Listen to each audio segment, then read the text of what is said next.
Mark எழுதின சுவிசேஷம் 11ஆம் அதிகாரம் 23வது வசனம். எவனாகிலும் இந்த மலையை பார்த்து நீ பெயர்ந்து சமுத்திரத்திலே தள்ளுண்டு போ என்று சொல்லி தான் சொன்னபடியே நடக்கும் என்று தன் இருதயத்தில் சந்தேகப்படாமல் விசுவாசித்தால் அவன் சொன்னபடியே ஆகும் என்று மெய்யாகவே உங்களுக்கு சொல்லுகிறேன். ஹல்லேலூயா. எவனாகிலும் இந்த மலையை பார்த்து நீ பெயர்ந்து போ, நீ தள்ளுண்டு போ என்று சொன்னால் அவன் சொன்னபடியே ஆகும் என்று கர்த்தர் சொல்லியிருக்கிறார். ஹல்லேலூயா. ஆமென். இந்த காலை நேரத்திலே பெயர்க்கப்பட வேண்டியவைகளையும் பிடுங்கப்பட வேண்டியவைகளையும் கர்த்தர் வேரோடு பெயர்த்து போடுவார். ஹல்லேலூயா, ஹல்லேலூயா. இங்கே ஆண்டவராகிய இயேசு கிறிஸ்து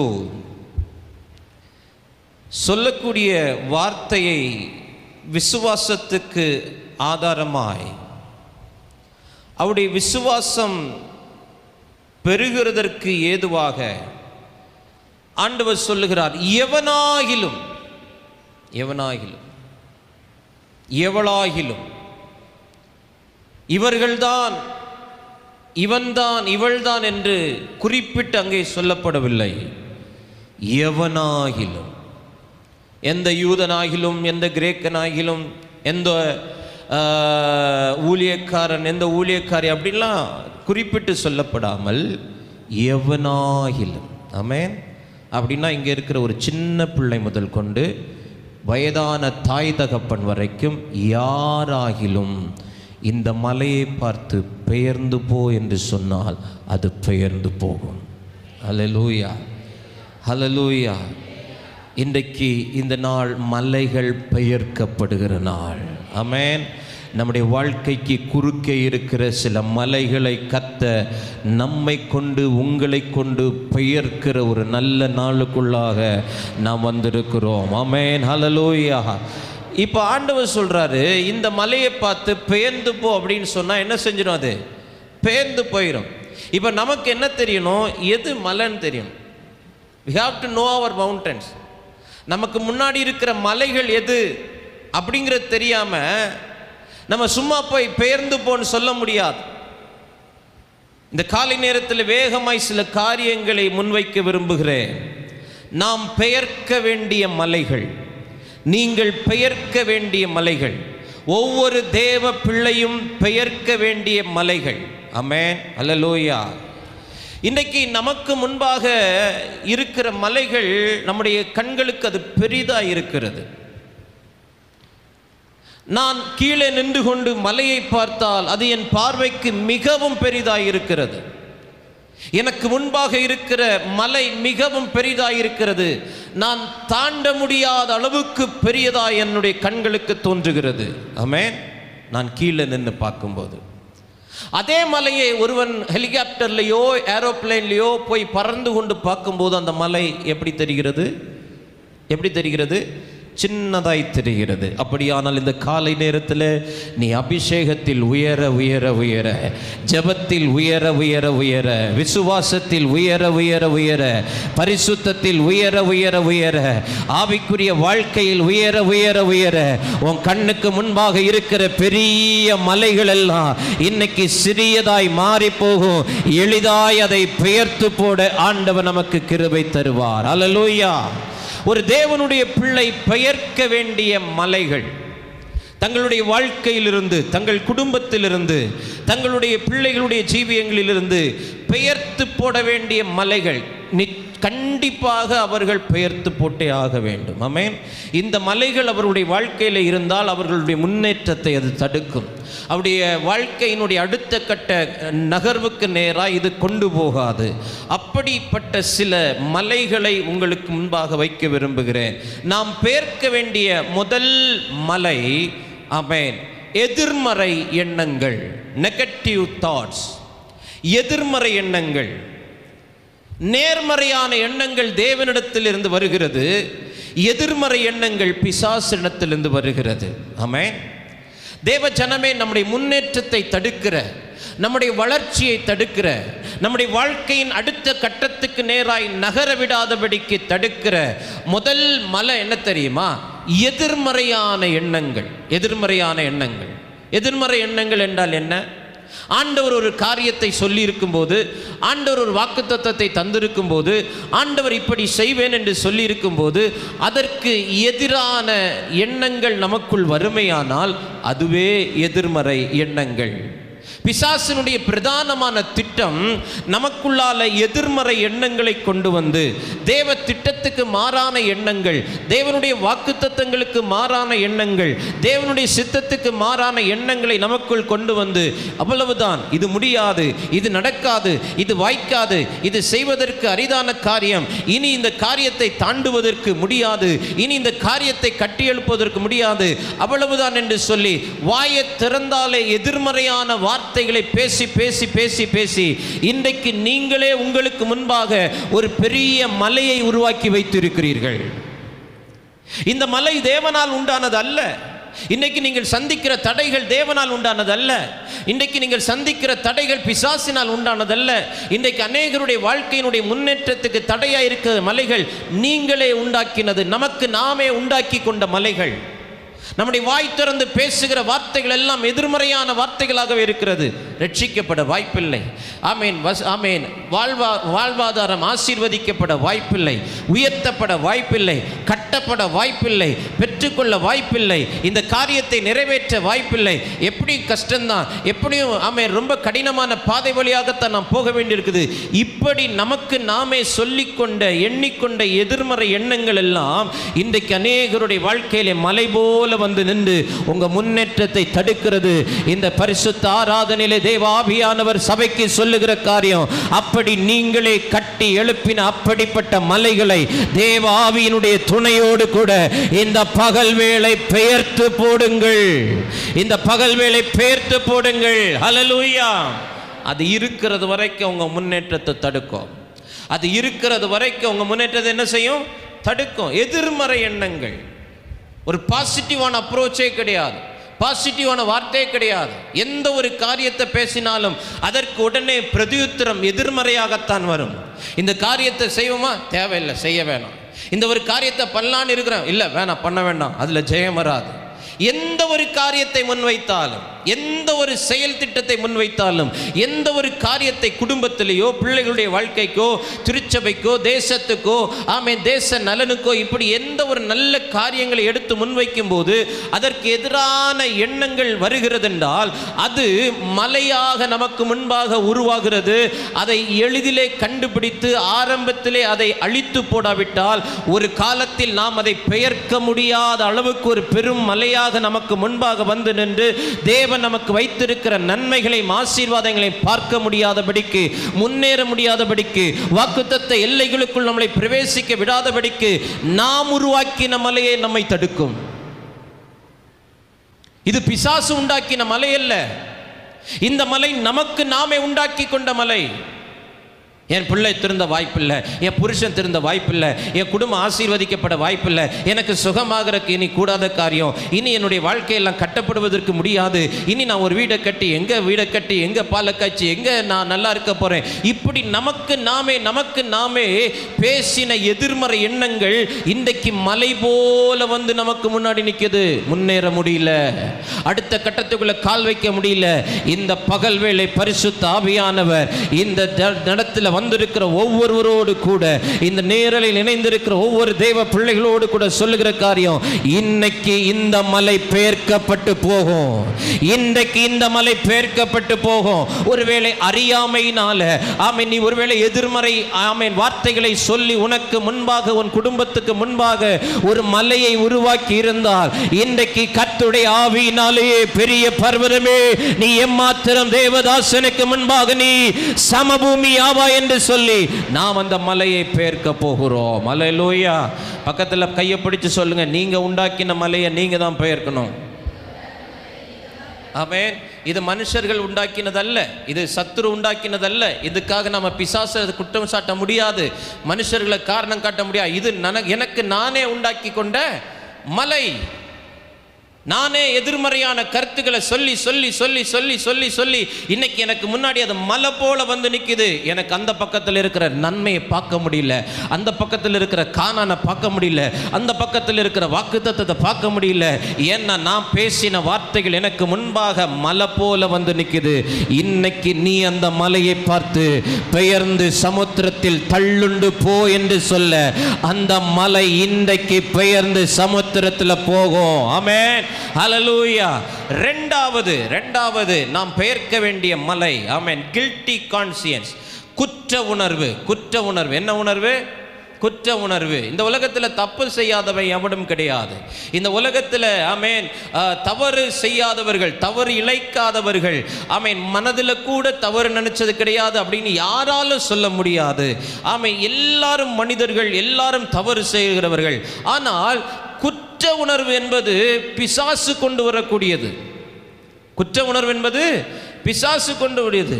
ஆமென், குற்றமில்லாத இரத்தத்தை காட்டி கொடுத்துட்டனே, காட்டி கொடுத்துட்டனே, காட்டி கொடுத்துட்டனே, காட்டி கொடுத்துட்டனே. ஆமாயா, நீ காட்டி கொடுத்த. அதே நேரத்தில் நீ ஆண்டுடைய சமூகத்தில் போயிருந்தா அந்த குற்ற உணர்வுலேருந்து உனக்கு என்ன கிடைச்சிருக்கும்? விடுதலை கிடைச்சிருக்கும். இவன் நான் குற்றமில்லாத இரத்தத்தை காட்டி கொடுத்துட்டேன், காட்டி கொடுத்துட்டேன் சொல்லி அந்த குற்ற உணர்வுலேயே இருந்து இருந்து இருந்து இருந்து இருந்து அது ஒரு மலை போல வந்து அவன் ஜீவனையே விழுங்கி போட்டது. குற்ற உணர்வு. பக்கத்தில் பாசம், குற்ற உணர்வு இருக்கக்கூடாது. ஆமென். என்ன உணர்வு இருக்கக்கூடாது? என்னைக்கோ ஒரு நாள் தவறு செஞ்சோம், என்னைக்கோ ஒரு நாள் தப்பு பண்ணிட்டேன், என்னைக்கோ ஒரு நாள் ஒரு கெட்ட வார்த்தை, என்னைக்கோ ஒரு நாள் தவறாக காரியங்கள், என்னைக்கோ ஒரு நாள் பேசிட்டோம், ஐயோ இப்படி செஞ்சுட்டனே, இப்படி செஞ்சுட்டனே, இப்படி பேசிட்டனே, இப்படி பேசிட்டனே. தேவ சமூகத்தில் வந்து அறிக்கையிடுகிற பாவங்களுக்கு உடனடியான மன்னிப்பு உண்டு. ஆமென். அறிக்கை செய்யப்படாத பாவங்கள் தான் ஆமென் மன்னிக்கப்படாது. ஆனால் அறிக்கை செய்யப்படுகிற பாவங்கள் எல்லாவற்றுக்கும் என்ன உண்டு? மன்னிப்பு உண்டு. தேவ சமூகத்தில் நிவிர்த்தி செய்யப்படுகிற பாவங்கள் இனி நினைவு கூறப்படுவதே இல்லை. ஆமென், ஹல்லேலூயா. அப்ப இந்த காலை நேரத்தில் அந்த குற்ற உணர்விலிருந்து கர்த்தர் உங்களை விடுதலையாக்குவாராக. இந்த காலை நேரத்தில் அநேகருக்குள்ளால இருக்கிற குற்ற உணர்வு, ஐயோ என் குடும்பத்துக்கு எதிரா, என் பிள்ளைகளுக்கு எதிரா, என் கணவனுக்கு எதிரா, என் மனைவிக்கு எதிரா, என் பிள்ளைகளுடைய வாழ்வாதாரத்துக்கு எதிரா, ஆமென் நான் இப்படி ஒரு காரியத்தை செஞ்சுட்டேனே, என்னைக்கோ செஞ்சோம், இன்னைக்கு செய்யல, நாம் அதுல கண்டினியூ பண்ணல, ஆனா என்னைக்கோ செஞ்சது என்னை குற்றப்படுத்தி கொண்டு இருக்குமே. ஆனால் இன்னும் அதில் ஒரு விடுதலை வரலன்னு அர்த்தம். ஆமென். அந்த விடுதலை வரலன்னா நீங்க அடுத்த கட்டத்துக்குள்ள என்ன செய்ய முடியாது? போகவே முடியாது. பேதுரு மறுதலித்தான், ஆனால் மனம் திரும்பினான். மனம் திரும்பினான். அவன் அந்த குற்ற உணர்வுல என்ன செஞ்சிட்டான்? வெளியே வந்துட்டான். நேரா சரண்டர் பண்ணிட்டான். ஆமா ஆண்டவரே, நான் உம்மை நேசிக்கிறேன், நான் உம்மை நேசிப்பது உமக்கு தெரியும், நீர் என்ன சொல்லுகிறீரோ நான் அதன்படி செய்ய என் வாழ்க்கையை ஒப்பு கொடுக்கிறேன். அந்த குற்ற உணர்வுலேருந்து ஒரு விடுதலை, அந்த குற்ற உணர்வுலேருந்து விடுதலை. அப்போ நாம் பெயர்க்க வேண்டிய முதல் மலை என்னது? எதிர்மறை எண்ணங்கள். ரெண்டாவது குற்ற உணர்வு. மூணாவது தாழ்வு மனப்பான்மை. என்ன மனப்பான்மை? தாழ்மையாக இருப்பது வேறு, தாழ்வு மனப்பான்மை வேறு. தாழ்மையாக இருக்கிறது அப்படின்னா எந்த சூழ்நிலையிலும் தாழ்மையாக இருந்துக்கலாம். தாழ்மையாக இருந்துக்கலாம். எனக்கு சேர் இல்லையா, திடீர்னு கீழே உட்காரலாமா? கீழே உட்காரலாம், கீழே உட்காரலாம். இல்லை நான் சேரில் தான் உட்காரும் அப்படிங்கிறது வந்து அது பெருமையினுடைய உச்சம். இல்லை பரவாயில்ல, கீழே உட்காந்துக்கலாம். எனக்கு ஃபஸ்ட் கிளாஸ் டிக்கெட் கிடைக்கல, வாய்ப்பு இல்லை, பரவாயில்ல, ஸ்லீப்பரில் தான் கிடைக்குதா, ஓகே பரவாயில்ல. இல்லை நான் ஃபஸ்ட் கிளாஸ் போட்டால் தான் வருவேன், அது இல்லை. தாழ்வு மனப்பான்மை என்பது வேறு. தாழ்வு மனப்பான்மை என்பது வேறு. நம்மை குறித்தே நாம் தாழ்வாக நினைப்பது, நம்மை குறித்தே நாம் என்ன செய்வது? தாழ்வாக நினைப்பது. அந்த தாழ்வு மனப்பான்மை ஒருவனுக்குள் வந்துவிட்டால் அவன் கூட்டத்தோடு சேர்ந்து நிற்கிறதுக்கு பயப்படுவான். அவங்க எல்லாம் பெரிய ஆட்கள், அவங்க எல்லாம் இல்லை அப்படி. இந்த உலகத்தில் யாரும் பெரிய ஆட்கள் சிறிய ஆட்கள் கிடையாது. எல்லாராலும் தேவனால் உண்டாக்கப்பட்டவர்கள். ஹல்லேலூயா. எல்லாருக்கும் ஒரே சுவாசத்தை தான் தந்திருக்கிறார். ஆமென். நிறங்கள் வித்தியாசமாக இருக்கலாம், ஆமென், வண்ணங்கள், ஆமென், உடம்பு வித்தியாசமாக இருக்கலாம், உயரங்கள் வித்தியாசமாக இருக்கலாம், ஆனால் எல்லாரையும் உண்டாக்கினது கர்த்தர். நமக்குள்ளே என்ன வரக்கூடாது? தாழ்வு மனப்பான்மை வரக்கூடாது. தாழ்வு மனப்பான்மை. உட்கார்ந்துருப்போம், ஊழியக்காரர்கள் உட்கார்ந்துருக்கும் போது தூரத்தில் நிற்பாங்க, கிட்ட வருவதற்கு யோசிப்பாங்க. ஏன்னா அவங்களுக்குள்ள என்ன இருக்குது? தாழ்வு மனப்பான்மை. நம்ம எல்லாம் அங்கே போகக்கூடாது, அப்படி எங்கேயுமே கிடையாது. இந்த தாழ்வு மனப்பான்மை ஒரு மலை, அது பெயர்க்கப்பட வேண்டும். இந்த தாழ்வு மனப்பான்மை இருந்துச்சுன்னா ஒழுங்காக படிக்க முடியாது. இந்த தாழ்வு மனப்பான்மை இருந்துச்சுன்னா தேவனுக்காக ஊழியம் செய்ய முடியாது. எனக்கு ஊழியத்தின் ஆரம்பத்தில் எனக்கு உள்ளால ஒரு இன்ஃபீரியாரிட்டி காம்ப்ளெக்ஸ் இருந்துச்சு, தாழ்வு மனப்பான்மை. எப்படின்னா என்னை விட பெரிய ஊழியக்காரங்க யாராக இருந்தாங்கன்னா நமக்கு எப்படி இருக்கும்? ஐயோ அவங்க எல்லாம் பெரிய ஊழியக்காரங்க. இப்போ எல்லாம் அப்படி கிடையாது. இப்போ அப்படியெல்லாம் கிடையாது. ஒரு நாள் ஆண்டவர் எனக்கு சொன்னார், எத்தனை வல்லமையான தேவ மனிதர்கள் அந்த பலிபீடத்தில் இருந்தாலும் அந்த 1 மணி நேரத்துக்கு you are a appointed person, நீ தான் நியமிக்கப்பட்ட மனுஷன். தாழ்வு மனப்பான்மை எடுத்து போடு. ஆமென். எத்தனை பெரியவங்க இருந்தாலும் அந்த நேரத்துக்கு கர்த்தர் ஒன்றை தான் தெரிந்து கொண்டிருக்கிறார். அன்றிலிருந்து என் ஊழியத்தில் ஒரு மாற்றம். ஆமென். அப்போ தாழ்வு மனப்பான்மை நாம் பெயர்க்க வேண்டிய 3வது மலை. முடிஞ்சதுக்கப்புறம் எத்தனை மலை சொன்னேன்னு கேட்பேன். மொத்தமாக சேர்த்து அண்ணாமலைன்னு சொல்லிடக்கூடாது. ஆமென். ஆமாம், அவர் இருக்கட்டும். ஆமென். ஆமாம். முதல் மலை என்னது? எதிர்மறை எண்ணங்கள். 2வது குற்ற உணர்வு. 3வது தாழ்வு மனப்பான்மை. 4வது ஒப்பிடுதல், கம்பேரிசன். என்னது? ஒப்பிடுறது. ஒவ்வொரு குடும்பத்தை இன்னொரு குடும்பத்தோடு என்ன செய்கிறது? ஒப்பிடுறது. கணவன் மனைவி ஒப்பிடுதல். அவளுக்கு மட்டும் நல்ல மாப்பிள்ளையா, என்ன பண்ணுறது? அவளுக்கு மட்டும் நல்ல பொண்டாட்டி, அவளுக்கு பிள்ளைய மட்டும் நல்லா படிக்குது. ஆமே, ஒப்பிடுகிறது. எனக்கு மோனுக்கு ஒன்றும் இல்லை, அவளுக்கு மோனுக்கு எல்லாம் இருக்குது. கம்பேரிசன். ஆங்கிலத்தில் இப்படி ஒரு அழகான ஒரு ஸ்டேட்மெண்ட் உண்டு, comparison is equal to prostitution. ஒப்பிடுதல் விபச்சாரத்துக்கு என்னதான் அடையாளமாக இருக்கிறதா? ஒப்பிடாதீங்க. தேவன் ஒவ்வொருவரையும் தனித்துவமாய் படைத்திருக்கிறார். நம்முடைய சபையை தனித்துவமாக படைத்திருக்கிறார். நாம் எந்த சபையோடு என்ன செய்ய வேண்டியதில்லை, ஒப்பிட வேண்டிய அவசியமே இல்லை. நம்ம ஊழியத்தை வேறு எந்த ஊழியத்தோடு ஒப்பிட வேண்டிய அவசியம் இல்லை. நம்முடைய குடும்பத்தை வேறு எந்த குடும்பத்தோடு ஒப்பிட வேண்டிய அவசியம் இல்லை. நம்முடைய கணவன், நம்முடைய மனைவி, நம்முடைய பிள்ளைகளை வேறு எந்த குடும்பத்தின் பிள்ளைகளோடு ஒப்பிட வேண்டிய அவசியமே இல்லை.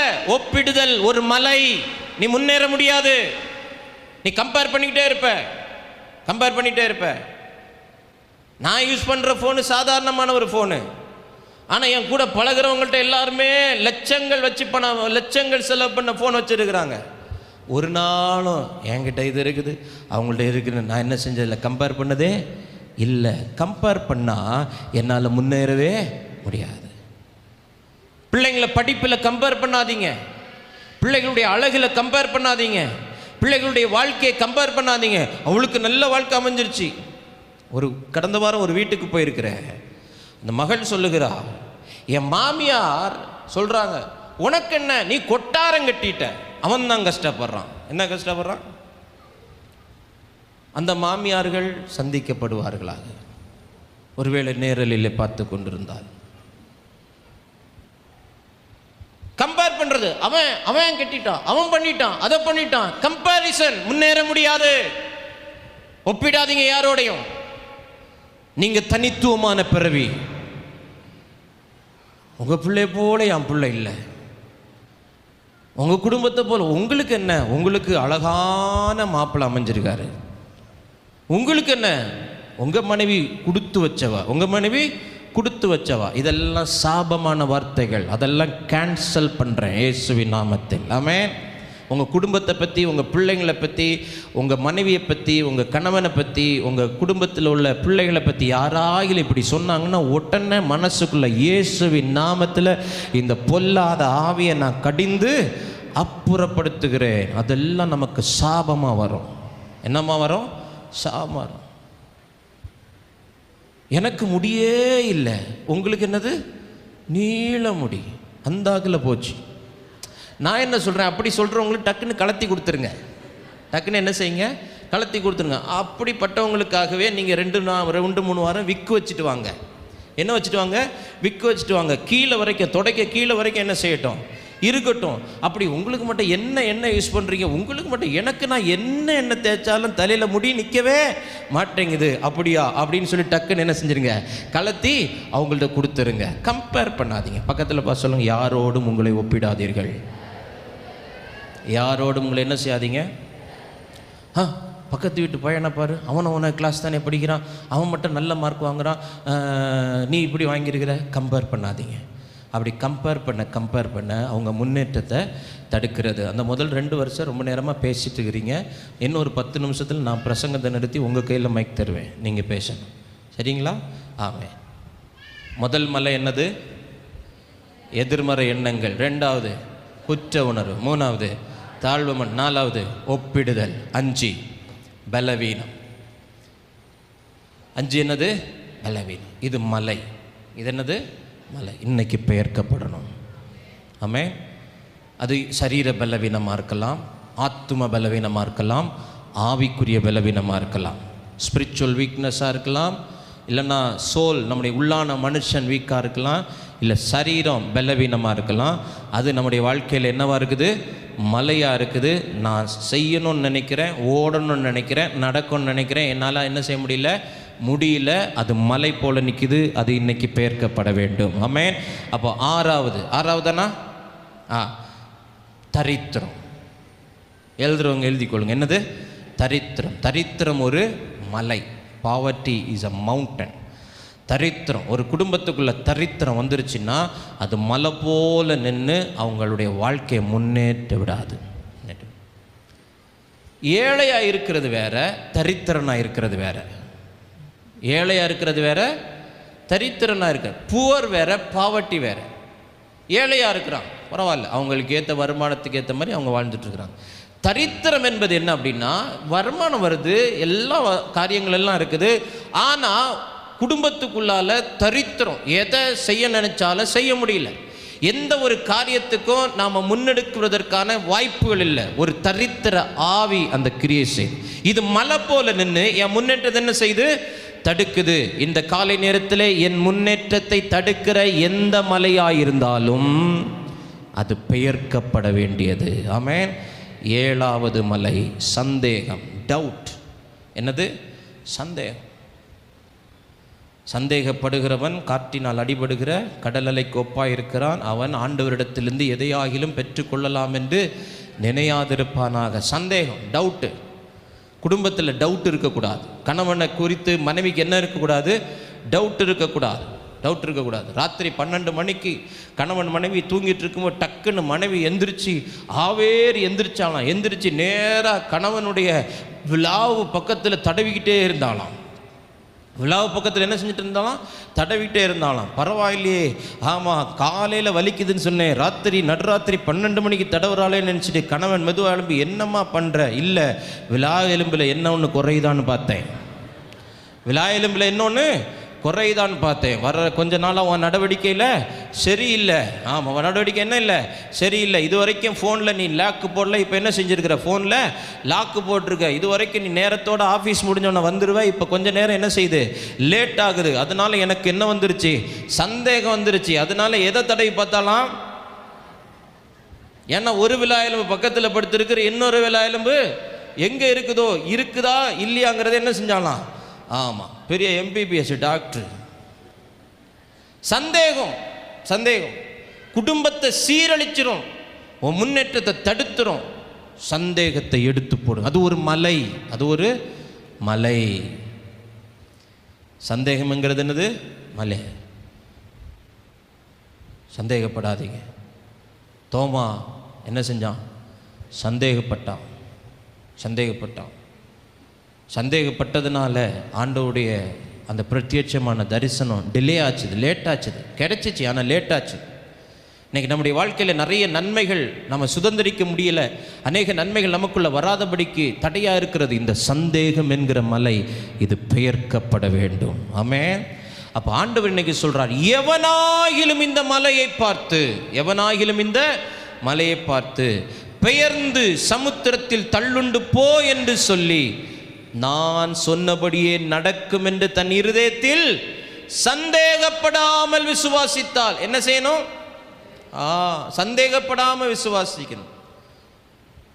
சார், கிரியை செய்கிறது கர்த்தர். நம்முடைய வேலை விசுவாசிக்கணும். இந்தியா ரட்சிக்கப்படும் என்பது நம்முடைய விசுவாசம். இந்தியாவில் எழுப்புதல் வரும் என்பது நம்முடைய விசுவாசம். 2026 ஆட்சி மாற்றம் வரும் என்பது நம்முடைய விசுவாசம் சொல்லுங்க. விசுவாசம். சந்தேகப்படக்கூடாது. என் கணவன் ரட்சிக்கப்படுவான்ங்கிறது என்னுடைய, என் பிள்ளைகள் ஆலயத்துக்கு வருவாங்கிறது என்னுடைய விசுவாசம். நான் குடும்பமாய் கர்த்தரை ஆராதிப்பேன் என்கிறது என்னுடைய விசுவாசம். மகிமையில் அவரோடு கூட இருப்பேன் என்பது என்னுடைய விசுவாசம். இங்கே இருக்கிற சூழ்நிலைகளை பார்த்து, என் வாழ்க்கையில் நடக்கிற காரியங்களை பார்த்து ஒரு நாளும் ஆண்டவரையும் ஆண்டோடைய காரியத்தை நான் என்ன செய்யக்கூடாது? சந்தேகப்படக்கூடாது. ஏன்னா இன்னைக்கு நடக்கிறத வச்சு நாளை தீர்மானிக்கப்படுவதில்லை. ஆண்டவருடைய பேட்டர்னே வேற, ஆண்டவருடைய பிளானே வேற. ஆமென். நேற்றுக்கு நீ எப்படி இருந்த, இன்னைக்கு எப்படி இருக்கிற, நாளைக்கு அப்படி தான் இருப்பங்கிறதல்ல. நேற்று நீ எப்படி இருந்தியோ, இன்னைக்கு நீ எப்படி இருக்கிறியோ எனக்கு அது முக்கியம் இல்லை. ஆனால் நாளைக்கு நீ என் திட்டத்துக்குள்ள நீ இருப்ப, என் வாக்குத்தத்த எல்லைக்குள்ள இருப்ப. நான் உன்னை குறித்து வைத்திருக்கிற அந்த தரிசன எல்லைகளுக்குள்ள தான் நீ இருப்ப. அதுதான் தேவனுடைய திட்டம். சந்தேகப்படக்கூடாது. பக்கத்தில் பார்த்து சொல்லுங்க, சந்தேகப்படாதீங்க. சீஷர்கள் சந்தேகப்பட்டார்கள். 3 வருஷம் கூட இருந்தவர் நடுராமத்தில் கடல் மீது நடந்து வருகிறாரு. இயேசுங்கிறது அவங்களுக்கு என்ன செய்யல தெரியல. ஆவேசம் என்று சொல்லி சந்தேகப்பட்டார்களாம். என்ன சொல்லாங்களாம்? ஆவி வந்துருச்சான். ஆமேன். 3.5 வருஷம் காலையில் சாப்பாடு, மத்தியான சாப்பாடு, நைட்டு சாப்பாடு. ஆமேன். 3 நேரம் முக்குன்னு திண்ணியம்பா. ஆமேன். நடு ஜாமத்தில் கடல் மீது நடந்து வருகிறவருக்கு என்ன தெரியல? இயேசுங்கிறது தெரியல. டவுட், சந்தேகம். அது ஒரு மலை இன்னைக்கு பெயர்க்கப்பட வேண்டும். ஆமென். அப்ப எவனாகிலும் அப்படிங்கிறது விசுவாசிக்கிற எவனாகிலும், விசுவாசிக்கிற எவனாகிலும், விசுவாசிக்கிற எவளாகிலும் நீங்க சொன்னா அது பெயர்ந்து போகும். 2வது லூக்கா எழுதின சுவிசேஷம் 17ஆம் அதிகாரம் 6வது வசனம்.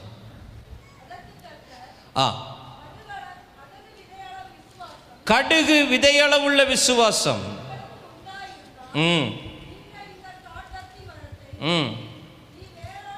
நல்ல கவனிங்க. நீ வேரோடு பிடுங்குண்டு கடலிலே நடப்படுவாயாக என்று சொல்ல அது உங்களுக்கு கீழ்ப்படியும். ஆமென். முதல்ல பெயர்க்கப்பட வேண்டிய மலைகள் பெயர்க்கப்பட வேண்டும். 2வது வேரோடு பிடுங்கப்பட வேண்டியவைகள் பிடுங்கப்பட வேண்டும். ஆமென். இந்த 2ம் இந்த காலை ஆராதனையில் நம் நடுவில் நடக்க போகிறது. ஹல்லேலூயா. ஆமென். வேரோடு பிடுங்கி, வேரோடு பிடுங்குண்டு கடலிலே நடப்படுவாயாக என்று சொல்ல, அதை பிடுங்கலாம் இல்லை என்று சொல்ல. நீங்க வார்த்தையை யூஸ் பண்ணாலே அதுல வல்லமை. ஆமென். சில காரியங்கள் பாருங்க வேரூன்றி இருக்கும். சில காரியங்களை மேலோட்டமா நாம் அழிச்சிருப்போம், மேலோட்டமா சில காரியங்களில் விடுதலை கிடைச்சிருக்கும். ஆனா அதனுடைய அடிவேர் ஆழத்தில் புதைந்து இருக்கும். இந்த வேர் இருக்கிறது வரைக்கும் நம்முடைய வாழ்க்கையில என்னைக்குனாலும் ஆபத்து வரும், என்னைக்குனாலும் போராட்டம் வரும், என்னைக்குனாலும் பிரச்சனைகள் வரும், என்னைக்குனாலும் இழப்பு வரும். ஏன்?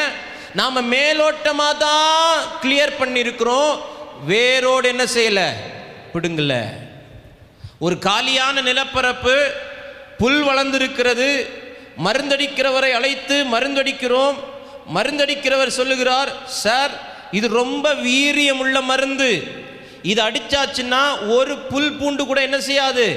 முளைக்காது அப்படின்னு சொல்லிட்டு அடிக்கிறார். அடிச்சு 2வது நாள்லே அந்த புல்லெல்லாம் என்ன செஞ்சிருச்சு? கரிஞ்சி போச்சுது. பெரிய சந்தோஷம். பரவாயில்லையே, அவர் சொன்னது மாதிரியே அவர் அடிச்ச மருந்துக்கு எஃபெக்ட், புல்லெல்லாம் என்ன செஞ்சிருச்சு? கரிஞ்சி போயிருச்சு. 2 நாள் கழியும் போது அதுக்கு பக்கத்துல இருந்து புல் என்ன செய்யுது? முளைக்க ஆரம்பிக்குது. இப்போ 1 வாரம் கழியும் போது அந்த புல் முட்டளவு வளர்ந்துருச்சு. 1 மாதம் ஆகும்போது நான் உள்ளே பிரவேசித்தால் ஆமீன் வெளியே வர முடியாத அளவுக்கு என் உயரத்துக்கு புல் வளர்ந்துருச்சு. காரணம் என்ன? மேலோட்டமாய் அழிக்கப்பட்டது, ஆனால் அதனுடைய வேர் அழிக்கப்படல. இந்த காலை நேரத்தில் சில குடும்பங்களுக்கு எதிராய் கிரியை செய்கிற சத்துருடைய வேர் முதலாய் பிடுங்கப்பட்டு இதுவரைக்கும் அப்படிப்பட்ட ஒரு கிரியை நடந்திராத அளவுக்கு இன்னைக்கு ஆண்டவர் கிரியை செய்ய போகிறார். ஹல்லேலூயா. அப்ப மேலோட்டமான விடுதலை உங்களுக்கும் எனக்கும் அவசியம் இல்லை, மேலோட்டமான சுகம் உங்களுக்கும் எனக்கும் அவசியம் இல்லை. ஆண்டவர் விடுதலை தந்தா அதனுடைய அடி வேர் முதல் கொண்டு அது பிடுங்கப்பட்டு இன்றைக்கு அப்புறப்படுத்தப்பட வேண்டும். ஆமென். சில பிரச்சனைகள் வேரூன்றுகிறது. சில பிரச்சனைகள் என்ன செய்கிறது? வேரூன்றுகிறது. ஒரு மரம் இருக்குது, அந்த மரத்தினுடைய கிளையில் ஏதோ ஒரு விஷப்பூச்சி கூடு கட்டுது. கூடு கட்டின உடனே நாம் அந்த மரத்தை என்ன செய்ய மாட்டோம்? வெட்ட மாட்டோம். அதனுடைய கிளைகளை மட்டும்தான் என்ன செய்வோம்? வெட்டுவோம். ஆனால் காலங்கள் கடந்து வரும்போது மீண்டும் அந்த விஷப்பூச்சி அந்த மரத்தில் என்ன செய்யும்? கூடு கட்டும். அந்த மரம் இருக்கிறது வரைக்கும் அந்த விஷப்பூச்சி என்ன செஞ்சுட்டே தான் இருக்கும்? கூடு கட்டிட்டு தான் இருக்கும். அந்த வேர் அழிக்கப்படாதது வரைக்கும் பிசாசு குடும்பத்துக்கு எதிராக யுத்தம் பண்ணிக்கிட்டே தான் இருப்பான். இந்த பகல் வேளை ஆண்டவர் மேலோட்டமாய் அல்ல, ஆண்டவர் ஆழங்களுக்குள் ஊடுருவி அந்த அடி வேரையும் வேரோடு பிடுங்கி சமுத்திரத்தில் எரிகிறார். ஆமென்.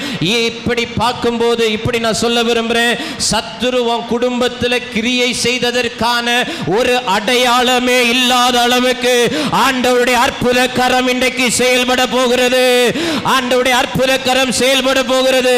சத்துருவாம் பிள்ளைகளுடைய வாழ்க்கையில் இப்படி ஒரு பிரச்சனையை கொண்டு வந்தான் என்பதற்கான அடையாளமே இல்லாத அளவுக்கு ஆண்டவர் அந்த வேரோடு பிடுங்கி இன்றைக்கு அப்புறப்படுத்துகிறார். ஆமென், ஹல்லேலூயா. வேரோடு பிடுங்கப்பட வேண்டியவைகள் வேரோடு பிடுங்கப்பட வேண்டும். பேர்க்கப்பட வேண்டியவைகள் பேர்க்கப்பட வேண்டும். வேகமாய் இதிலேயும் ஒரு 7 காரியத்தை சொல்லி ஜெபிக்க போகிறேன். 1, வேரூன்றும் பிரச்சனைகள். முதல் காரியம் பாவம், இச்சை. இது வேரூன்றும். என்ன செய்யும்? இது வேரூன்றும். இச்சை, லஸ்ட், அது நம்முடைய வாழ்க்கையில் வேரூன்றும். அதில் முழுமையான விடுதலை இல்லைன்னு வைங்களேன், அந்த நேரத்துக்கு அந்த இச்சையிலிருந்து ஒரு விடுதலை கிடைக்கும். அடுத்தது அதற்கான வாய்ப்புகள் வரும்போது மீண்டும் அந்த இச்சைக்குள்ளால, மீண்டும் அந்த பாவத்தில் நாம் விழுவோம். தாவீதுக்குள் இச்சை நாவி நுழைந்தது. தாவீதுக்குள் இச்சை நாவி நுழைந்தது. இந்த தாவீதுக்குள் நுழைந்த இச்சை நாவி ஒருவேளை அவன் ஆண்டவருடைய சமூகத்தில் விழுந்து மன்னிப்பு கேட்டு அதிலிருந்து மீண்டு வந்தாலும் அது அடுத்த தலைமுறைகளை பாதித்தது. காரணம், அதனுடைய வேர் அங்கே இருந்தது.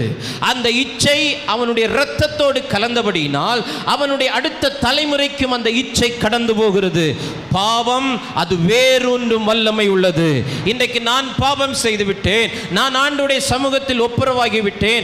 ஆனால் அந்த பாவம் முழுமையாக என்னுடைய வாழ்க்கையிலிருந்து அகற்றப்படாவிட்டால், அந்த இச்சை முழுமையாக வேரோடு பிடுங்கப்படாவிட்டால், நான் மேலோட்டமாக நல்லவனாக இருந்து கொண்டு வாழ்ந்து கொண்டிருந்தாலும் என்னுடைய எதிர்கால சந்ததிகளுக்கு நேராய் அந்த இச்சை கடந்து போகும். தாவீதுக்குள் பாய்ந்த அந்த இச்சை நாவி அடுத்தது சாலமோனுக்குள் பாய்ந்தது, அடுத்தது அவனுடைய பிள்ளைகளுக்குள் பாய்ந்தது, அடுத்தது அவனுடைய குமாரருக்குள் பாய்ந்தது, அவனுடைய குமாரத்திகளுக்குள் பாய்ந்தது. ஏன்னா இது வேரூன்றக்கூடிய பிரச்சனை. இந்த பகல் வேளை அப்படிப்பட்ட பிரச்சனைகளிலிருந்து ஆண்டவர் நம்மை விடுதலை ஆக்குவாராக. ஹல்லேலூயா, ஆமென். இந்த இச்சை முழுமையாக வேரோடு பிடுங்கப்படாவிட்டால் நான் வீட்டில் இருக்கும்போது நல்லவனா இருப்பேன், வேலை ஸ்தலத்துக்கு போகும்போது இந்த இச்சை தலை தூக்க ஆரம்பிக்கும். நான் வீட்டுக்குள்ள இருக்கும்போது நல்லவளா இருப்பேன், நான் பள்ளிக்கூடத்துக்கு போகும்போது இது இச்சை தலை தூக்க ஆரம்பிக்கும். ஏன்? நான் ஆலயத்தில் இருக்கும்போது, வீட்டில் இருக்கும்போது மேலோட்டமான விடுதலை கிடைக்கிறது. ஆமென். ஆனால் அதனுடைய வேர் இன்னும் விட்டு வைக்கப்பட்டிருக்கிறது. இப்போ நான் ஸ்கூலுக்கு போகிறேன், காலேஜுக்கு போகிறேன், வேலை நிமித்தம் வெளியூருக்கு போகிறேன், வெளிநாட்டுக்கு போகிறேன். எனக்குள்ள அந்த வேர் அழிக்கப்படாததுனால அந்த வேர் முளைத்தெழும்புகிறது, அது விருட்சமாய் மாறுகிறது, என்னை அழிக்க முற்படுகிறது.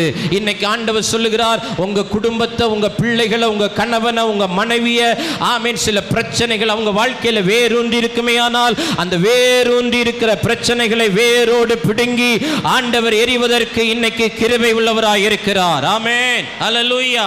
அப்ப முதல் வேரூன்றும் பிரச்சனை என்னது? இச்சை, பாவம். இரண்டாவது பயம். இரண்டாவது என்னது? பயம். இது தலைமுறைகளுக்கும் தாண்டி போகும்.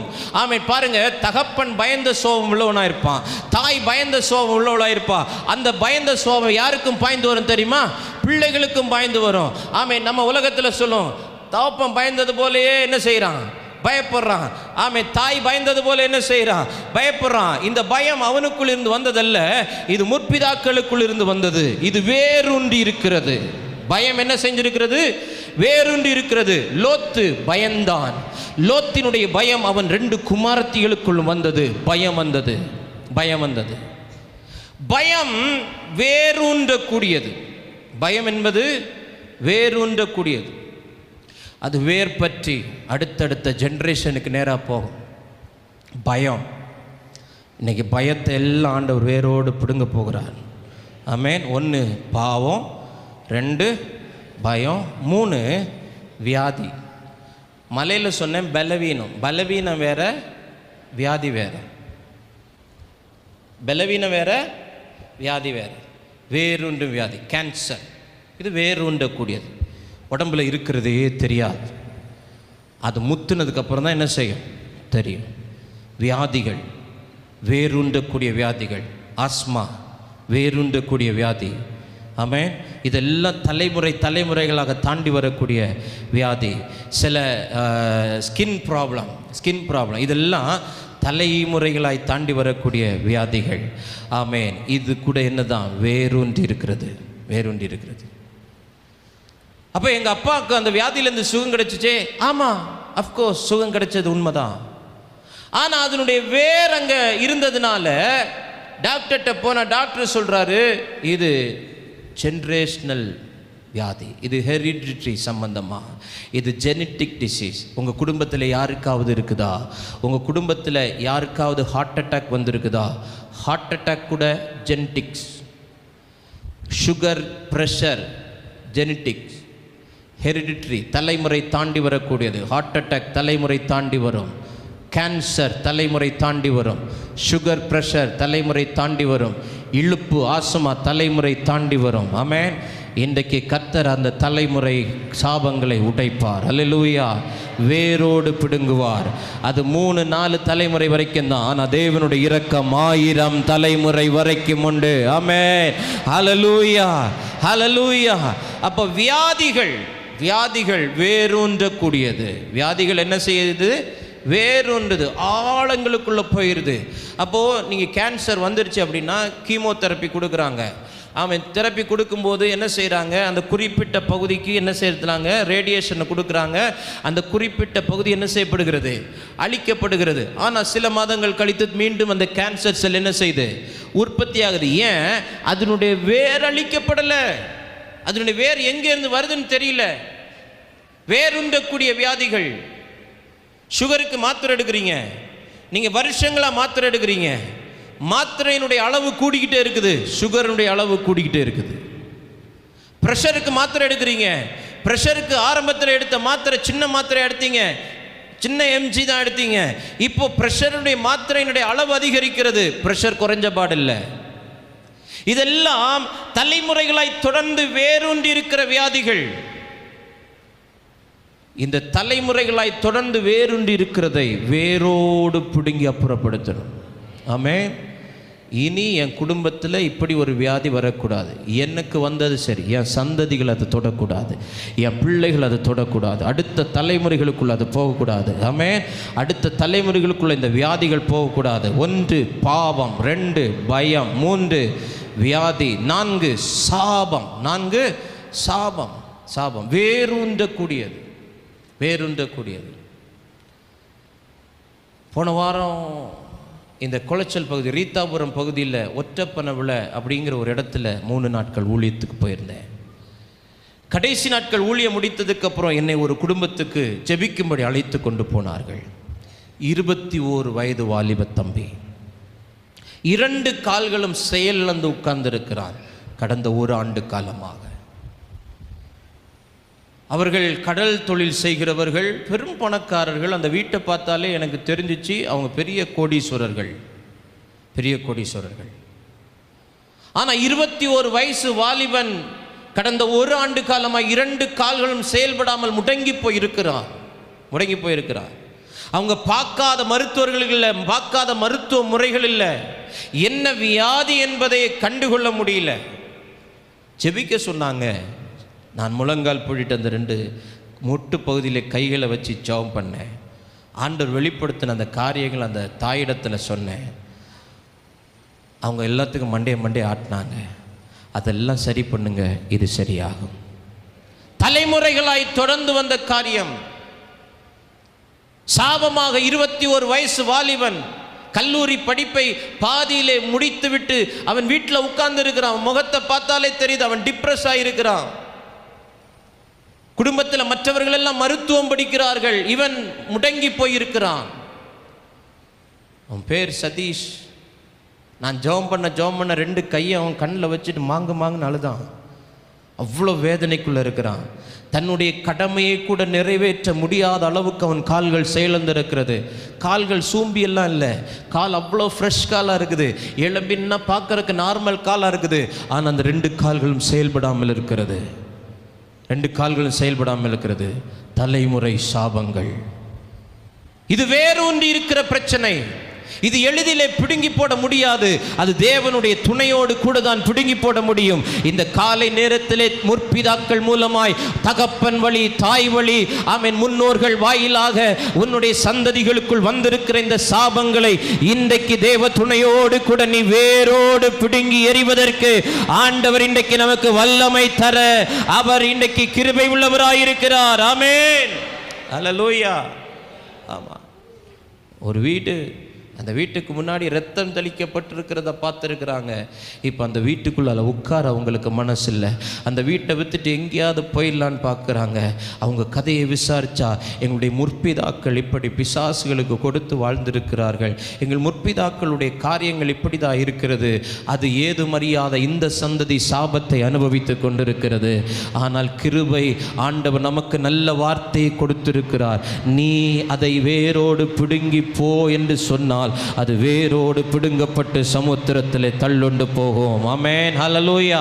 அப்போ 1 பாவம், 2 பயம், 3 வியாதி, 4 சாபம், 5 பேட் ஹேபிட்ஸ், தவறான பழக்க வழக்கங்கள். இதெல்லாம் வேரூன்றும் பிரச்சனைகள்.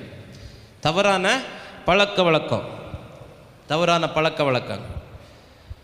அப்பா கிட்ட இருந்து அப்படியே பிள்ளைக்கு வரும். கண்டிப்பாக வரும் சார், கண்டிப்பாக வரும். திருந்திக்கணும் இன்னைக்கு. இல்லைன்னா நமக்குள்ள இருக்கிற தவறான பழக்க வழக்கம் யாருக்குள்ள வரும்? பிள்ளைகளுக்குள்ள வரும். ஏன்னா அது வேரூன்றக்கூடிய பிரச்சனை, வேரூன்றக்கூடிய பிரச்சனை. தகப்பன் காதலித்து மணந்திருந்தால் பிள்ளையும் காதலித்து தான் என்ன செய்யும்? இதுக்கெல்லாம் நீங்கள் சொல்ல மாட்டீங்கன்னு எனக்கு காலையிலே ஆவியானவர் சொன்னார்.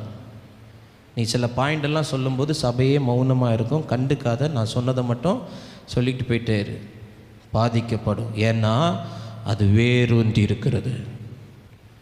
குடிப்பழக்கத்துக்கு அடிமையாக இருக்கிற தகப்பன், தவறான பழக்க வழக்கத்துக்கு அடிமையாக இருக்கிற தாய், தவறான பழக்க வழக்கங்களுக்கு அடிமையாக இருக்கிற தகப்பன், அவனுடைய சந்ததிகளுக்குள் எப்படியும் இவன் மனம் திரும்பி அதை வேரோடு பிடுங்கி எறியாவிட்டால் அது வேரூன்றி இருக்கிறது. பிள்ளைகளுடைய வாழ்க்கையிலே பாதிப்பை கொண்டு வரும், பாதிப்பை கொண்டு வரும்.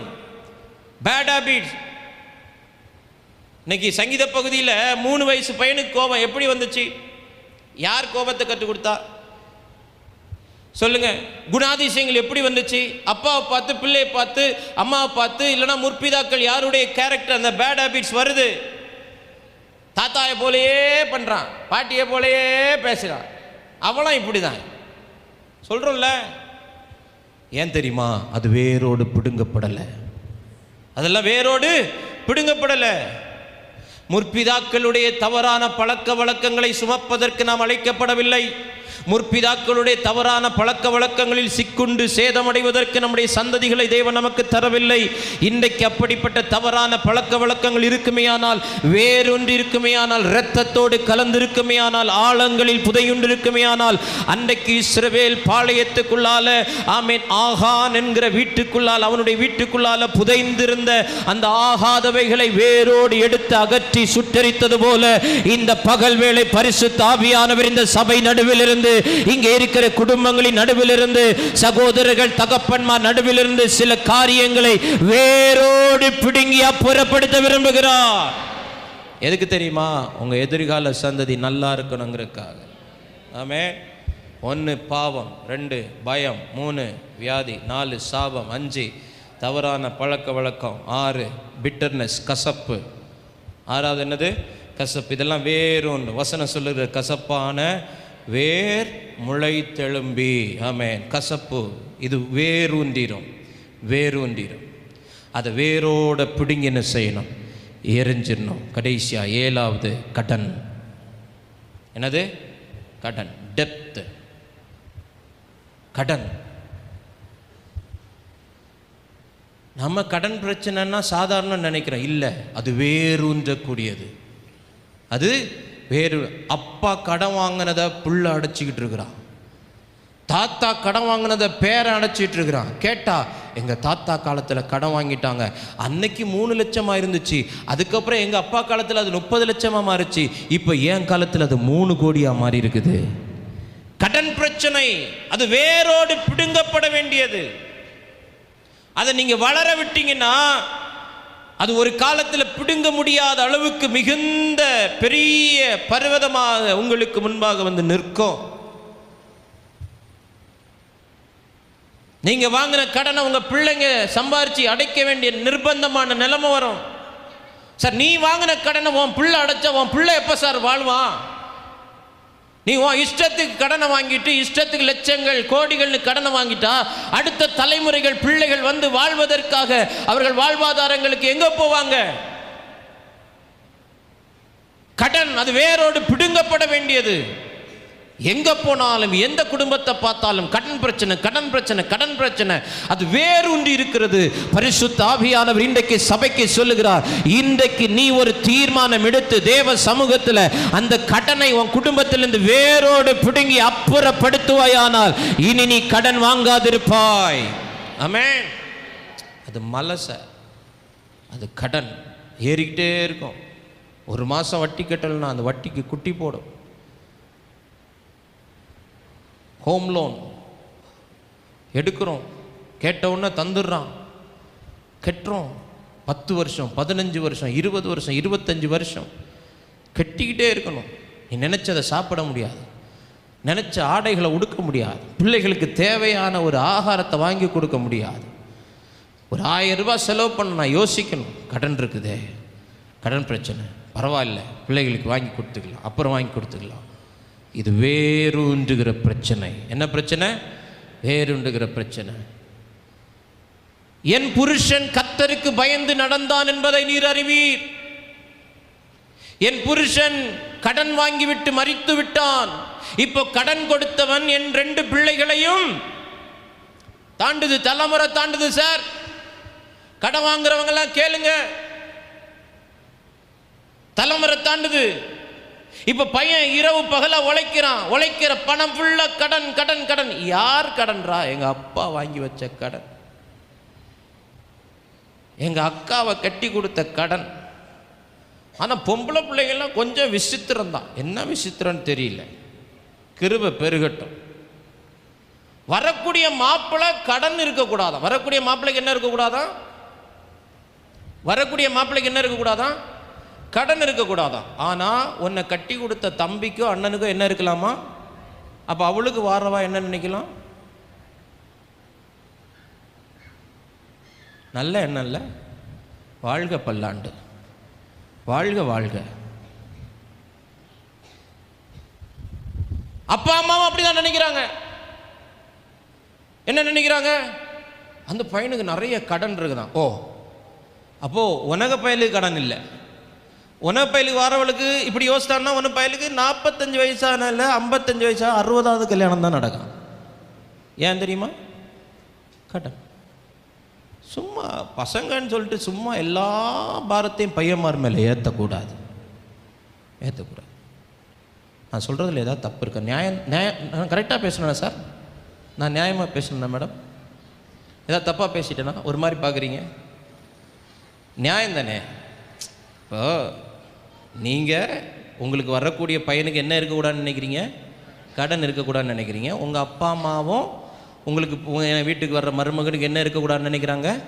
கடன் இருக்கக்கூடாதுன்னு நினைக்கிறாங்க. உங்கள் வீட்டில் ஒரு பையன் இருக்கிறான்ல, ஒரு அண்ணனோ ஒரு தம்பியோ இருக்கிறான்ல, அவன் தங்கச்சியோ அக்காவையோ கல்யாணம் பண்ணி கொடுத்து வீடை கட்டி அதை பண்ணி அவனுக்கு மேலே என்ன இருக்குது? கடன் இருக்குது. இன்னும் அவன் மேலே கடனை சுமத்திக்கிட்டே இருந்தீங்கன்னா அவனுக்கு வர்றவங்க கேட்பாங்களா கேட்க மாட்டாங்களா? இனி உங்கள் கையில் விட்டுக்கிறேன், நீங்களே தீர்மானம் பண்ணீங்க. கடன் அது வேரோடு பிடுங்கப்படணும், இல்லைன்னா நம்மளை அழிச்சிரும். நம்மளை என்ன செஞ்சிடும்? 10,000 கோடி 10,000 கோடி சொத்துள்ள ஒரு மனுஷன் கடன் பட்டான், அடுத்த செகண்ட் தண்ணியில் விழுந்து செத்துட்டான். அழிச்சு போட்டுச்சு. ஏன்னா அந்த கடன் என்ன செஞ்சிருச்சு? வேரூண்டி விட்டது. இப்போது ஆண்டவர் சொல்கிறார், பேர்த்து போட வேண்டியது என்ன செஞ்சிரு? பிடுங்கி போட வேண்டியது என்ன செஞ்சிரு? பிடுங்கி போட்டுரு. இது என்னால் முடியுமா அப்படின்னா என்னால் முடியாது. மத்தேயு 19:26 சொல்லுகிறது, தேவனாலே எல்லாம் கூடும். மார்க் 9:23 சொல்லுகிறது, விசுவாசிக்கிறவனால் எல்லாம் கூடும், ஜெபிக்கிறவனால் எல்லாம் கூடும். சகரியா 4:7 சொல்லுகிறது, ஆவியில் பலப்பட்டவனால் எல்லாம் கூடும். பலத்தினால் அல்ல, பராக்கிரமத்தினால் அல்ல, ஆவியினாலே விசுவாசத்தினாலே தேவனாலே எல்லாம் கூடும். இன்னைக்கு நாம் செய்ய போகிறோம் 2 காரியம். ஒன்று, பெயர்த்து போட வேண்டியதை பெயர்த்து போட்டுறணும், பிடுங்கி போட வேண்டியதை பிடுங்கி போட்டுறணும். கர்த்தர் உங்களுக்கு கிருபை தருவார். நீங்கள் சொன்னால் அது ஆகும். சந்தேகப்படாமல் விசுவாசத்தோடு சொல்லுங்கள். இந்த வருஷத்து முடிவதற்குள்ளாக உங்கள் வாழ்க்கையை கர்த்தர் தலையிலாக மாற்றிடுவார். ஆமென். உங்கள் பொருளாதார மண்டலத்தில் நீங்கள் நினைத்து பார்க்காத அளவுக்கு ஒரு விடுதலையை தேவன் தருவார். உங்கள் குடும்பத்தில் ஒரு உயர்வை தருவார். ஆமென். இதுவரைக்கும் உங்கள் முன்னேற்றத்துக்கு தடையாக இருந்த மலைகளை நீங்கள் இன்றைக்கி பெயர்த்து போடணும். மலைகளை பெயர்த்து குன்றுகளை தகர்த்து போடுவார்.